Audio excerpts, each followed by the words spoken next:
Simone Biles vient de passer à l'histoire. Samedi, l'athlète américaine égalait le record du plus grand nombre de médailles remportées en championnat du monde de gymnastique, record de 23 médailles établi par le Bélarus Vitaly Cherbo. 24 heures plus tard, Simone Biles brisait cette marque en remportant à la poutre sa 24e médaille. Mais la gymnaste de 22 ans ne s'est pas arrêtée là.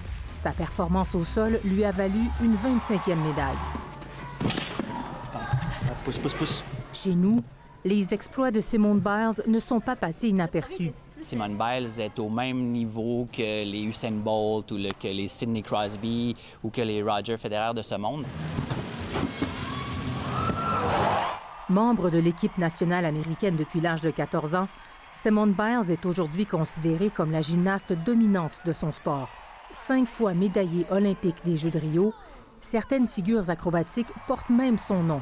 La championne canadienne de gymnastique Zoé Allaire-Bourgie rêve de suivre les traces de l'Américaine qu'elle a eu la chance de voir à Stuttgart. C'est vraiment une gymnaste qui me permet de m'améliorer, de me pousser.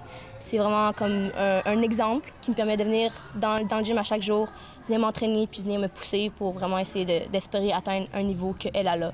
L'entraîneur Catherine Dussault constate l'importante progression de Simone Biles au cours de la dernière année.